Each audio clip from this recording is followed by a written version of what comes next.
All right, everyone, welcome to the next Commercial Real Estate News and Views show. We are here and we're going to talk the latest and greatest in commercial real estate news and from around the world, because we have folks from around the world on this channel today. So I will let everyone introduce themselves and then we'll get hot and heavy into the latest news topics. So let's see, Maria, you go first. You're on mic. Go first. Okay, thank you. Thank you. Love joining this session. I've been in the real estate technology world for most of my career as a CIO and head of IT, and now working with two startups for the last, I guess, few years, but certainly in the industry for 35 plus. So love this conversation and look forward to the discussion. Thanks, Amy. Sure. David? Dave Auerbach. I'm the publisher of the Daily Repeat newsletter. I manage two REIT and real estate ETFs at a firm called Hoya Capital. We have a combined 125 million under management, and I'm a consultant and I guess you would say expert in the US or global REIT industry. Very cool. Mr. Colinas, Hector. Hey everybody, I'm Hector Colinas. I am the curator of the thisweekincoworking.com newsletter. I like digging into all things flex, co-working, how like commercials becoming more hospitality based, not hospitalized, completely different thing. And I also run a company called CRE where we manage the painfully disconnected tech stacks of commercial real estate buildings and make everything speak to each other so people can get back to doing what they were actually hired to do. That's what we do, and I'm glad to be part of this conversation. Awesome. Deanie. Turn on the microphone, please. Deanie's on mute, yeah. No worries. Can he figure it out? Yeah, when you get old, I'm Deanie Taylor with executive with Healthcare REIT. 45 years. When you get this old, it's hard to work the microphone. 45 years in healthcare and real estate, 25 years on the hospital side. We are a public REIT focused on healthcare and life science across all of the U.S. Awesome. Thank you for being here. And Emil. Hi, I'm Emil from Warsaw, Poland, Central Europe. I'm dealing day by day, I'm dealing with the commercial real estate. Not so easy recently in those days, but still I'm trying my best. For a few years, I'm also developing the residential project as a project manager, director, etc. So any questions about this?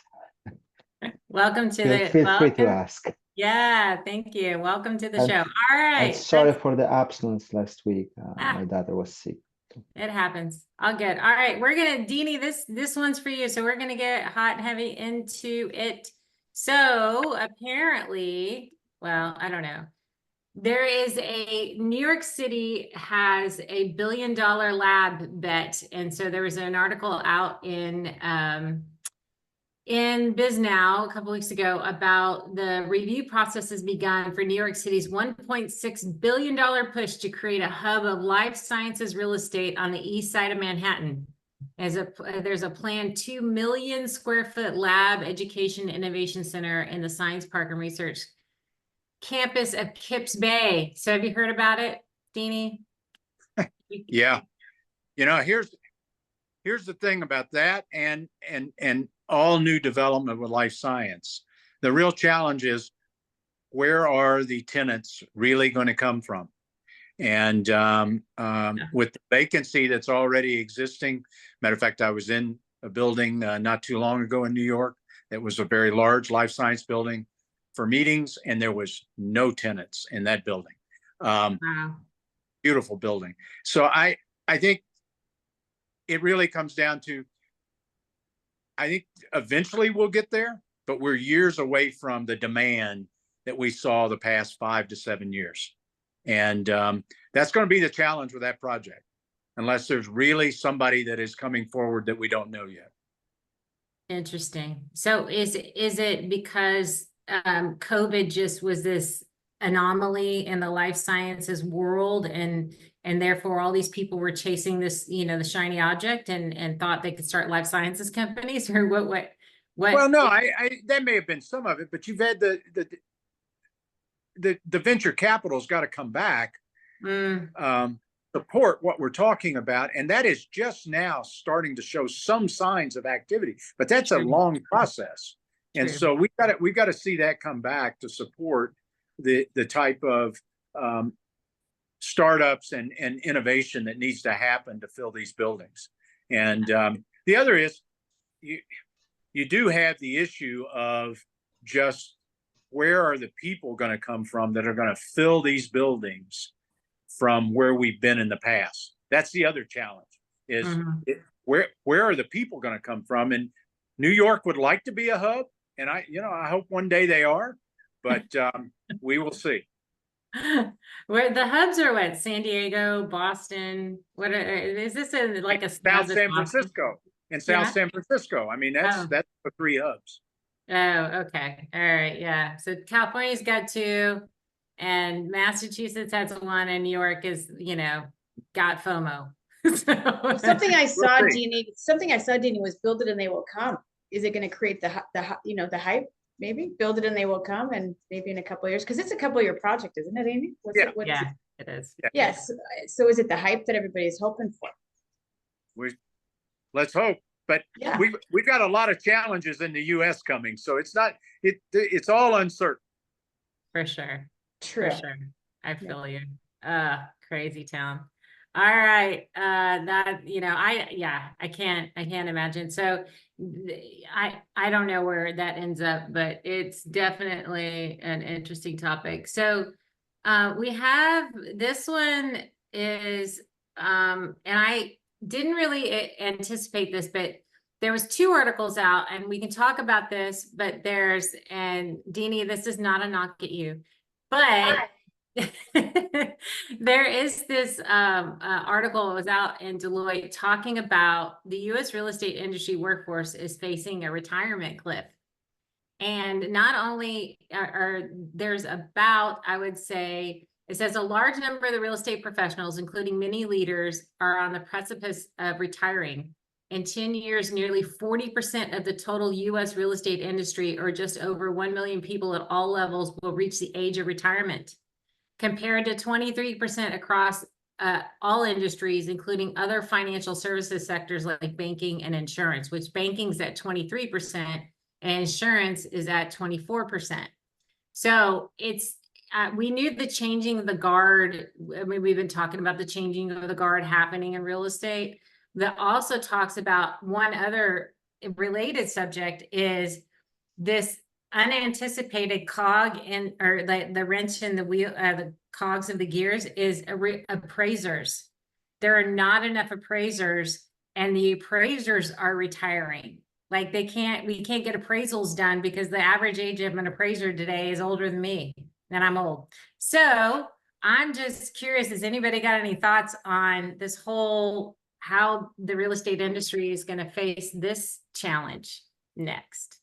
Well, as a member of the protected class, I guess I can make a comment.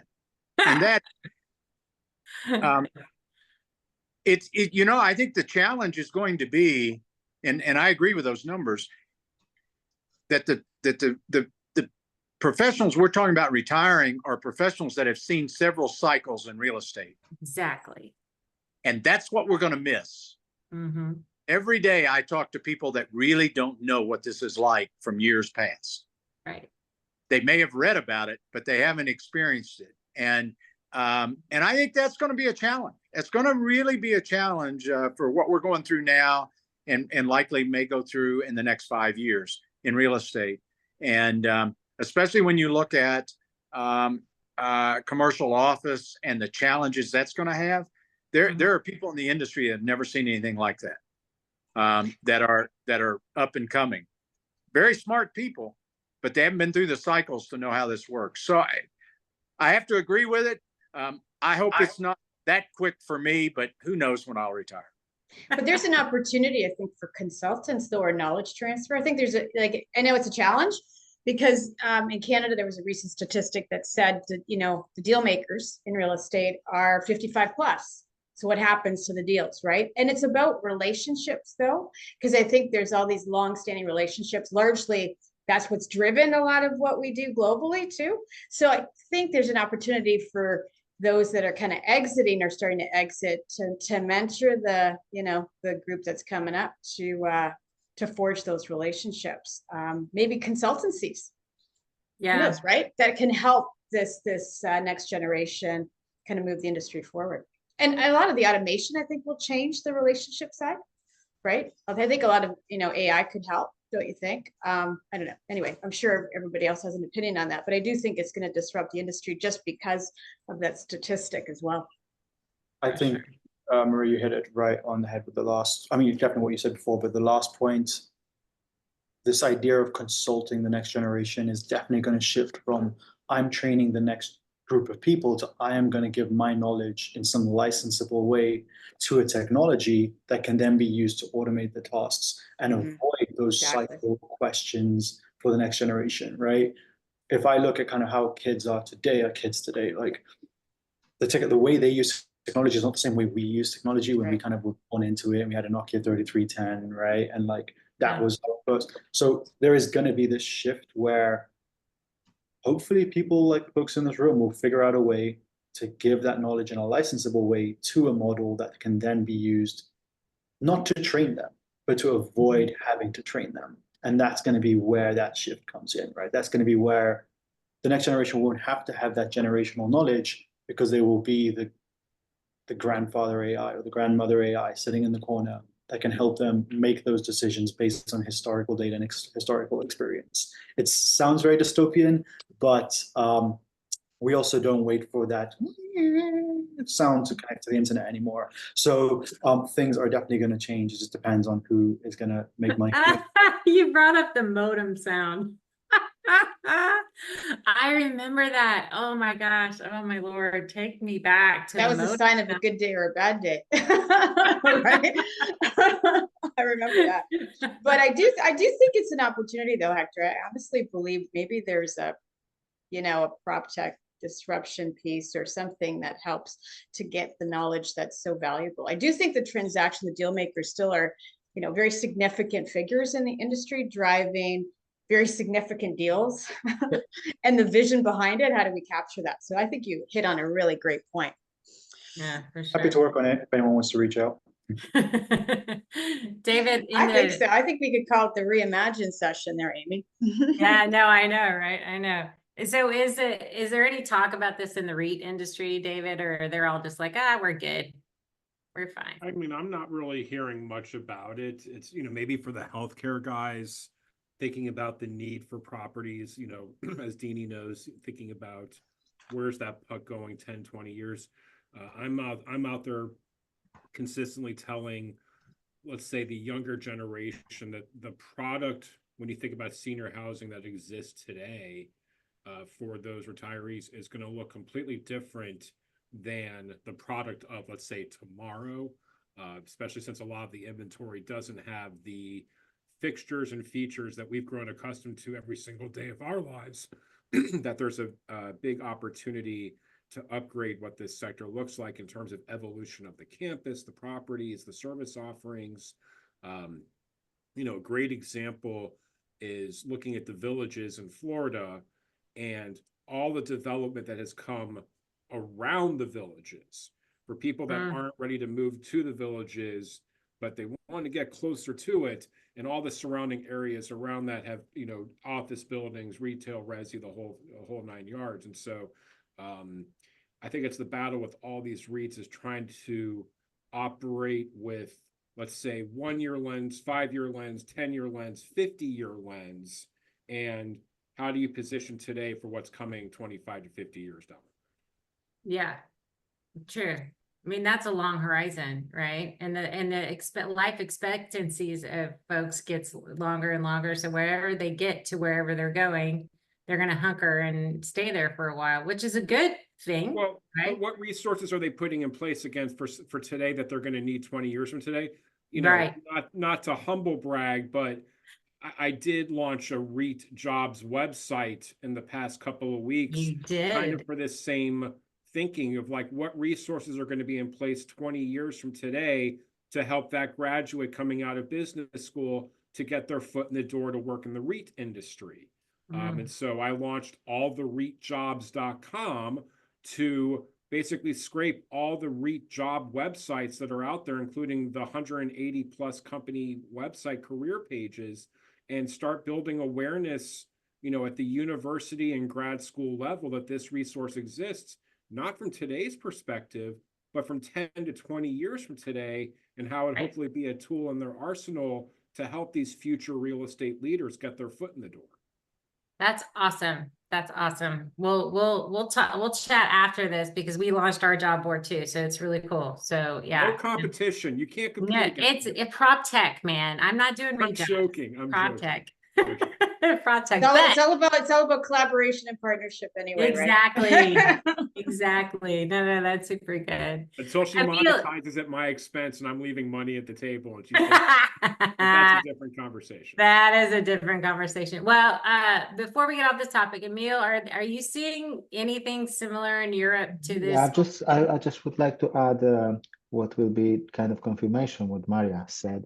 Yeah. Within last few months, I've answered, let's say, several calls from headhunters. They asked me to change the position for the new, if I'm looking for new opportunities, and each of these was to a consultancy company. And the second question was about a network of relations in CE, Central Eastern Europe. So it's a kind of, let's say, benchmark and remarkable thing and confirmation for this, what Maria said. There is, let's say, demand for the people who learn, the youngsters, about how to deal with the real estate. There's somebody who will pass the knowledge, pass the relations, pass the key to classical way of dealing with real estate. Because somehow I think the deal maker attitude, it's not about the AI or everything related, but old-fashioned school to have the dinner and to establish main let's say points of the deal. Awesome. Very cool. Yeah, I mean, well, I'm glad it's not just a US phenomenon. So, David, sorry, you got any new REIT news? Any new cool things happening in REIT world? I mean, there's always things happening in the REIT world. You know that. I think one interesting thing that's come out, we're obviously in the middle, or we're starting really getting underway with REIT earnings season. Over the next couple of weeks, we will see a boatload of our companies announcing results. And not that Deanie has any insight on what's coming here shortly, but I do think that we're going to see, modestly strong results from this company's looking at where things are compared to, let's say, a year ago and a couple of years ago, with the Fed cutting interest rates potentially on the horizon. So, we're going to be seeing a lot of headlines and stories over the next couple of weeks with a lot of these REITs reporting. From a company level, we did see something very interesting yesterday. This goes back a couple of years now. Invitation Homes settled a lawsuit in California known as I'm not an attorney, a quitam action, a quitam action. Sorry if I'm mispronouncing that. That's right. But saying that the company's contractors failed to pull binding permits on certain improvements. Now, this is interesting to me. The company maintains the complaint was without merit since it was filed, but they believe that reaching the settlement's in the best interest of all of its stakeholders and allows it to focus on operations. So they are paying a $20 million fine. Oh my God. To settle this lawsuit. It fully releases the company without any admission of liability. So I'm not the smartest tool in the shed, but if you're not going to admit guilt and you think that this is without merit, why are you paying $20 million? That's a pretty sizable check, in my opinion. That's a lot of coin. Yeah. So the way with the press release is worded kind of leaves us with more questions, it leaves me with more questions than answers. And it has been a massive overhang on this company for the past couple of years. I'm Interesting. curious, now that we're talking about this, the stock today is actually up 1% on this, news that's out there. Maybe because it's finally, Over. closing this overhang. I just personally think, again, a $20 million check without admitting guilt or liability is a pretty hefty price tag to pay. So I just thought that was pretty interesting. Yeah. I mean, like I said, there's more stories and news that's out there, but this is pretty interesting from where I sit. Yeah, that's insane. They're paying that to the municipalities because they didn't pull the permits for their homes that they did work on. Is that what that basically is saying? That's pretty much it. Upon final approval of the settlement agreement by the U.S. District Court in Southern District, California, the Wow. company will pay $20 million, $19.9929 million to completely resolve the dispute, thereby fulfilling the release of the company without any admission of liability. Now, again, I don't know if this Quitam, this City of San Diego versus Invitation Homes, if the money just goes to the city, if it's doled out to tenants, if they turn around and put this to fix the properties, I don't quite know. My gut tells me someone's making money off of this besides the attorneys. And not that I know anything, it ain't going to be the home renters that are seeing any of this. No, that's gone to the city of San Diego. That's they because they didn't get their permit fees for whatever they thought that they were doing, that they were trying to do on the sly. Hey, I'm a former GC. There's lots of things I did where I papered up the windows and I didn't pull a permit either. I mean, come on. Hopefully they're not watching this conversation. They're not, and it's like the statute of limitations is passed. I mean, this is like 10 years ago. They can't. But it is really shady. I mean, again, the fact that they're publicly traded, and by the way, I know we're going to tiptoe into politics, but when you think about something that's going on in the world of especially residential REITs, and I may have missed it last week when you hosted the room, is the potential 5% rent increase moratorium that the administration is trying to push, which will obviously, I personally think it's going to both harm and benefit the resi guys, if that makes sense. You're harming them in the fact that you're capping rent growth that you're able to charge, but in the same breath, you're kind of giving them that opportunity to go out and develop more inventory and product because we still have a massive undersupply of inventory, which means, again, looking with those 10-year glasses, there will be a lot more incremental revenue coming in once they lease up those properties, offsetting this 5% hit that they're talking about now. So there's both, I feel like, again, if this happens in the next few months, a short-term impact with potential long-term relief. Yeah. No, I mean, no one likes rent caps, right? I mean, and no one does, and I'm always for free markets and honestly, truly, in multifamily, your rent is always traditionally capped anyway. Your rent is always capped at market because there's always some sort of rental criteria that says 3 times your monthly income is what you have to have in order to qualify for this apartment, right? So if you have 3 times, generally 3 times. If you have 3 times, so it's all based off of the average wages of the market of where that property is. If the average wages are, say, $4,000 a month, right, then they can afford or $3,000 a month, make my math easier, then they can afford $1,000 a month in rent, right? And that's kind of how you do your rent thing. So it fluctuates with the wage increases. So your rents should pair with the wage increases. But if they don't, if wages stop increasing, well, then the rents will naturally have to come down because you're not going to be able to lease anything to anyone. So this whole rent cap thing is like drives me bananas that people think that is like, we're just, we're already kind of capped based off of what the wages are inherently anyway.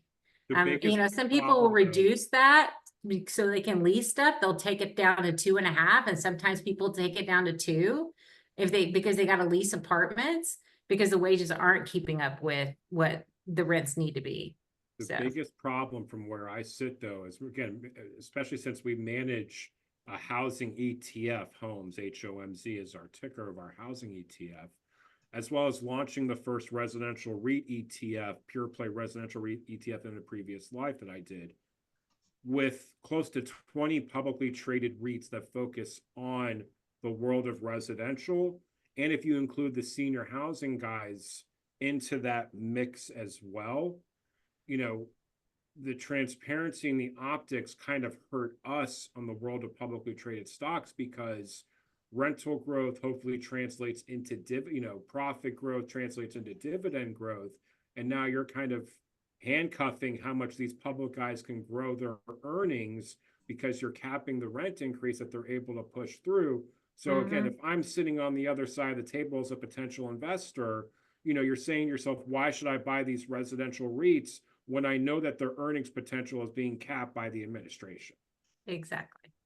Yeah. Unless they can figure out some way to optimize their operation. But buy REITs. Keep buying REITs. I'm just saying, buy REITs. But there you go. Buy Deanie's REIT. Buy medical office. Okay. All right. Let's go to the next story. It's crazy town. What's happening? All right.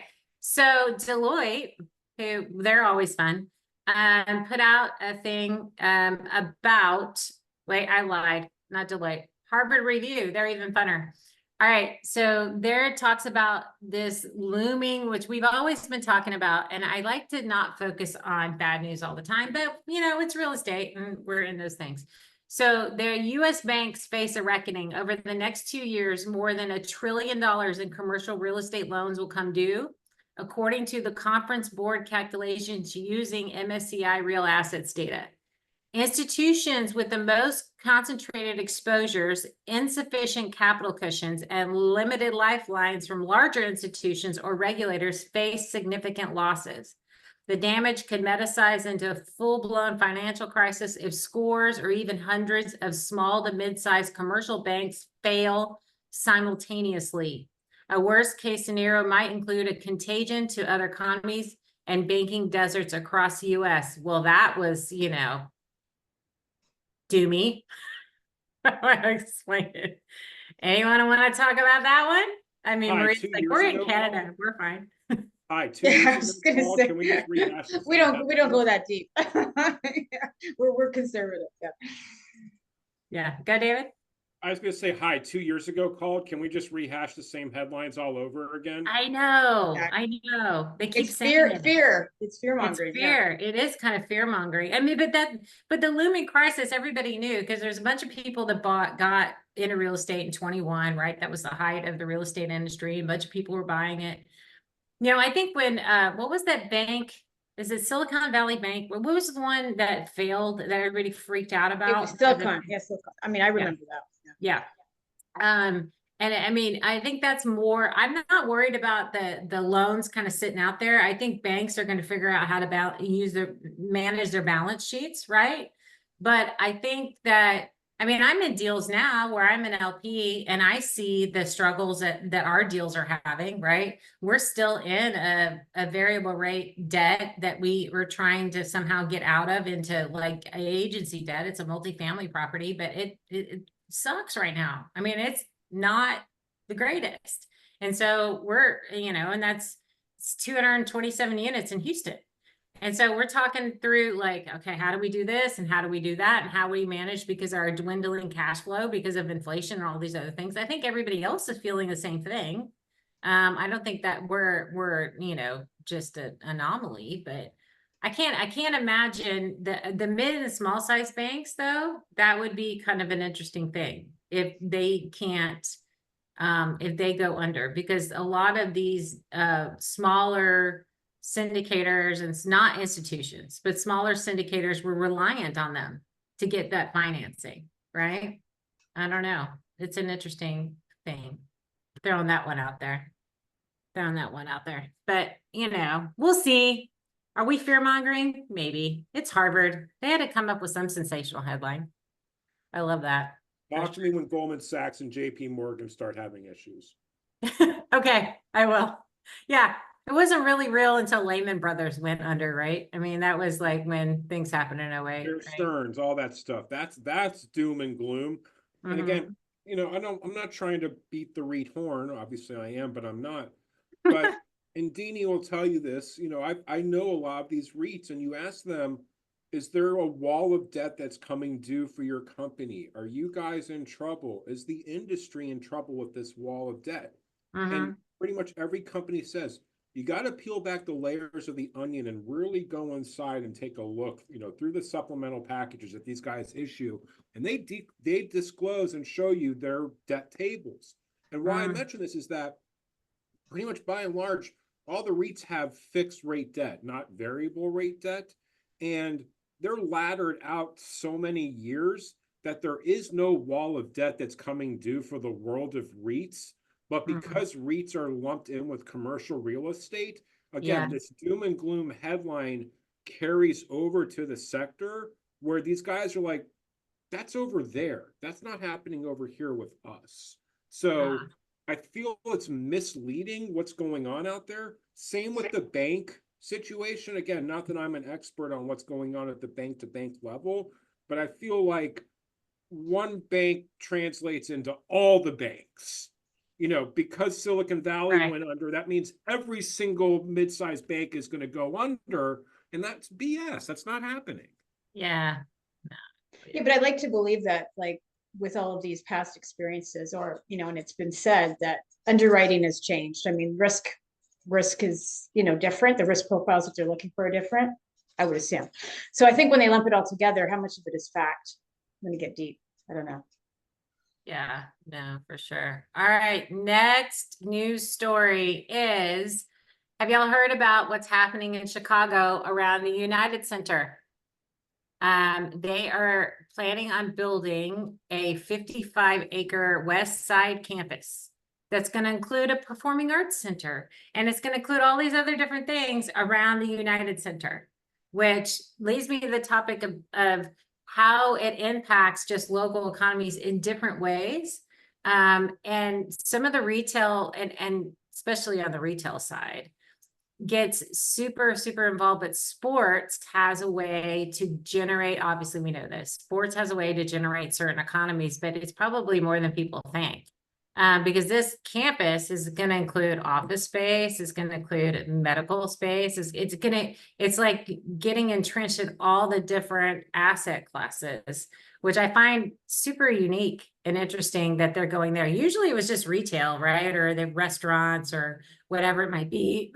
But a performing arts center, I just thought that was kind of a unique thing. I I was just there last October actually seeing Fish at the United Center, so I actually have something to share on this.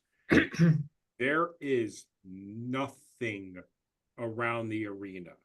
It Oh, is not a destination venue of, hey, let's go down to like the Staples Center in LA where there is retail, resi, all of this stuff, or what they've done over here in Texas, over where the Rangers play mhm. baseball. That is a huge growing trend that you're talking about. And I can't think of a more famous arena or area or city that needs it than the Chicago United Center. Mhm. Because as soon as the game ends, the mission of pretty much every person there is, we got to get out of this neighborhood. This is not a good neighborhood. You don't want to be hanging around here. So Interesting. I think this is a phenomenal idea. But Mhm. again, what you're talking about today won't be done for a decade at this point. Yeah, they'll do it in stages, obviously. But yeah, it's but the whole concept of that, right? We gotta keep them in the space longer. How can we just keep people's attention in a certain space longer? It makes total sense. I mean, have you been to the Blues Arena in St. Louis? You get I'm out going to of be there Dodge next there week. too. I'm Oh, going wait, next week, actually, of all places. It's funny you say that, but yes, yeah, I will be there next week. you get out of Dodge there too, because Great, thanks. Well, it's very encouraging. Yeah, no, I feel you. Yeah, yeah. So it'd be interesting to see what they do is from a community standpoint, that way too. But Deanie, what's around, you're in Wisconsin, you're in Milwaukee, right? Deanie, there he is. The corporate office is in Milwaukee. I'm up there like once or twice a month from the previous company, but Health Peak's corporate office is in Denver. So Oh, we've got four big offices across the country: Irvine, Nashville, Milwaukee, and Denver. Oh, okay. So but you've been around the Green Bay Stadium, like, and what is that like? I haven't been around Green Bay in quite a while. I think the best example I can come up with is the Braves Stadium in Atlanta. I mean, they've got the model because they've recognized that it needs to be active 365 days a year, not just the baseball season. And they've pulled that off. And it's more than just restaurants. So I think that's the future. The same in Milwaukee with the Bucks Stadium and the entertainment center they're trying to build around that. I think we're going to see that over and over. I mean, it's the Staples Center's the same way in LA. I think that's the future of these, where you've got to have more activity than just whatever the sporting event schedule allows for. But I don't know that medical ever ends up in it and being successful. But maybe an orthopedic center works next to some of this stuff, but that's about it. Yeah, somebody's gonna get hurt. Some drunk person. Well, I'm talking about athletes, but there's gonna be some drunk person that hurts themselves. Yeah. You But know? wouldn't it be a live, work, play? Isn't that the vision? So maybe med will make a difference, right? A healthcare piece. I don't know. Maybe. Amy, I'm going to have to sign off. I apologize to leave early. I always love this, and I'll see you next week. All right, see you next week, Denny. Thanks for being here. Bye, Dee. All right, Hector, let's move on to co-working. Let's talk about this week in co-working. What's happening, man? So two probably biggest stories this week is one is the proposed conversion of the HSBC building over in Canary Wharf in London. That has lifted a lot of eyebrows as they are actually going to tear out pieces of the building to make green space. Start in 2027 when HSBC vacates the building because they're downsizing their real estate portfolio by 40%. Just fascinating pictures coming out. I mean, it's still in design mode, so it's going to be an interesting piece. You can find it either on The Guardian or any of the UK publications. If you just look for Canary Wharf or HSBC building, you should be able to see those renders. It looks gorgeous. So that's good. An interesting piece of that. Obviously, part of the strategy is they're going to make mixed use, retail, cultural, kind of going back to the story we were mentioning a bit earlier, but also building in more flexible workspace options as opposed to purely trying to fill the building before with one tenant. So that's a shift we're seeing. A lot of folks kind of predicting this is going to be the example, the go-to of the office to kind of mixed use conversion. And it's a pretty iconic building to do it with. So definitely a lot of eyes on the UK with that in play. Hector, what's the proposed percentage of flex versus permanent? They haven't shared that yet.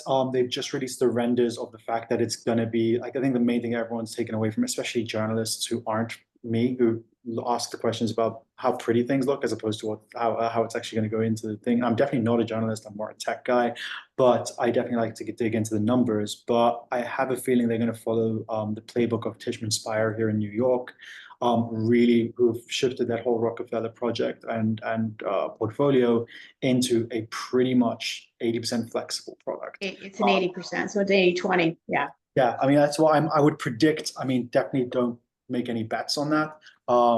This is not financial advice, et cetera, usual disclaimer. I'm just a geek, not a advising professional. So definitely, yeah, I think they're going to follow the Tishman Speyer playbook. Tishman's absolutely nailed it. Heinz have absolutely nailed it in their conversions. So we're going to keep seeing that playbook. It is worth noting that there is going to be both cultural and retail in this building, which primarily before was only like kind of the ground floor and basement, which was retail use as part of the Canary Wharf project. So it's going to be an interesting shift to see who they try and position it. The messaging of the building is a destination location, as opposed to a lot of the buildings where it's kind of just, there was nothing else they could do with the building. So it's going to be an interesting play there. That's definitely The first story I'd say look at, it's just come out this week, so I'm still digging into it for tomorrow's newsletter. But from last week, which came out after we spoke, there was the first, or the updated count of how many US co-working spaces there are. It's always a question I get from everyone in who's not in co-working is how many are there? And the current number sits at 7,041 spaces. So if you spread that across the US, it's not a huge number, but it is a pretty growing portion that's across several big brands, with kind of the large brands having around 20 to 30% of that. The rest is all indie operators, landlords getting into the game, commercial real estate operators, as well as residential kind of property owners shifting into co-working and launching their own space brands as well. So we're definitely seeing that as something to keep an eye on. Is it, are we seeing a supply and demand issue though at all, you know? We're not in the US. We're actually predicting that there's going to be too little supply as leases start expiring and folks are moving to more flexible bases. We may get to a point where there will be an abundance of supply, but premium co-working is undersupplied. So the ability of within the building that a larger occupier would take, having spill out spaces for regional on-sites, things like that, that is a huge requirement that isn't being filled right now in many of the cities, as well as spillover space outside of the central districts. So places that people can work near home as opposed to working in home is definitely an area of, there's more demand than supply. But if we look at other markets over in the US, there's an over in the UK, there's an oversupply of 5 million square feet. So they're seeing prices dip on the co-working side because they have this oversupply now, and it's kind of readying out there. Whereas in Australia, they also have a slightly different problem in the fact that their smaller offices make up 76% of what's available. So it just comes down to like the regional mix. In the US, there's still more demand than supply right now. So is it that you just have to make it such a cool place to go and that's why people want to be there? Or is it more of, I want an office space to get my butt out of the house and it needs to be close to where I live? So if it's in a suburb, are those working more? I think we're going to see a mix of both, right? We're seeing both WeWork, Industrious, and a few of the other operators expand out to offer both gorgeous city center locations that are kind of near the headquarters spillover space, but also providing work near home options so that people can jump between those two. That's becoming definitely a big part of a lot of brand strategies. But we're also seeing networks form between operators. So we're seeing WeWork partner with a few other operators to offer spaces in cities where they don't want to open suburban locations, or seeing kind of city center locations partner up with suburban groups so that they can have this kind of member exchange type infrastructure. It's also coming down to how employees are using these spaces. Increasingly, the booking is now moving into kind of the workspace management software world. So where you kind of go in and you check in and say, I'm going to be working from the office, I'm going to be working from home, I'm going to be working near home. The booking mechanism is now built into that. So people don't care which space they work from. They just don't want to work from home. I see. That's kind So of the employers are going to manage that. Is it going to be employer side or the employee will just kind of manage? So increasingly, we're seeing that employers are picking up that tab because it's still cheaper than renting office space, but it's also providing it as a perk or as a part of a benefit. It's an interesting question because a lot of employers that I speak to are trying to figure out what's the tax implications of that. Does it count as a part of the remuneration of the employee, or is it a kind of operating expense of the business? And so that's kind of playing into the question as well. We don't have the answers yet. We're going to have to keep watching. Interesting. Well, no, that's super cool. And I don't know if you know another one that might come up to be co-working, the Groupon headquarters right there on the Chicago River. It came up for sale. And there's an ex-NBA owner, Richard Sarver, who's like eyeing it to buy it. He used to own the Phoenix Suns. And so he's looking at trying to buy that location. I bet you that turns into co-working or something. I think so. They'll probably be brought in with probably like Workbox, who are probably the Chicago's biggest player, who manager for that. Yeah, it's kind of interesting to see. Well, we are coming up towards the end of our hour. This has been so much fun. I mean, this is like another day in the world of commercial real estate news. So I will let everybody kind of do an outro and say their last thoughts. And then, but before we get to that, I do need a plug. This is a show of the U.S. PropTech Council, which is the trade association for the real estate technology industry in the United States. We are sponsored by Lerner and Associates, who handles all your needs from real estate mergers and acquisitions. Real estate technology mergers and acquisitions. I should get that right. Hopefully one of these days I'll pretend to be a show host. But yes. All right. So Emil, you get to go first. Do your outro and parting thoughts. I was surprised that this time I'm first. It will be difficult to share some magnificent and good thoughts because I had a very bad beginning of the week Oh. on my project. So I'm still depressed and I'm going out from there. Maybe better not. Sorry. But the one thing I wanted to say that actually to Hector that in Warsaw, Poland, especially there is a space, there is a niche for such a solution. We had a boom with WeWork, which collapsed, maybe not to 100% collapse, but still. And we are looking for the new opportunities for such a, let's say, no co-working, but co-living operators. And one of my buildings will be prepared for the co-living. Just we can chat on LinkedIn later. So only the one idea came to my mind, which is maybe not depressed as the others I have. Smile. It's going to be okay, Emil. It's going to be okay. All right. Awesome. Maria. Time will fix everything. Yeah, I exactly. wish that in the good way. Tomorrow will always be better day. Yeah. Yes, exactly. All right, Maria, Thanks you're for up. understanding. Yeah. Thank you, Amy. Thank you for hosting this great platform. I always learn something from it, and certainly I've today taken away the great opportunities I think that are kind of opening up because of the challenges in the industry. I think in many ways. So I think if we, as a group, your PropTech Council and its members and everyone that participates will certainly kind of look at it that way and help to disrupt. I think this is kind of what I think is important for our industry. So thank you. Sure. Hector. Thanks for having me. It's great to have this discussion with everybody. I love the different observations from all across the different parts of the industry. So great to be part of the conversation. Yeah, Emil, chin up. Everything's gonna be great. Let me know how I can help via LinkedIn. And if anyone wants to learn more about co-working stuff before next show, head over to thisweekincoworking.com and sign up for the free newsletter. Awesome. Awesome. David. Bye, REITs. Bye, REITs. I'm going now, dude. Exactly. Thanks for everyone coming on the show. Thank See you. y'all next time. Thanks for being here. We'll see you.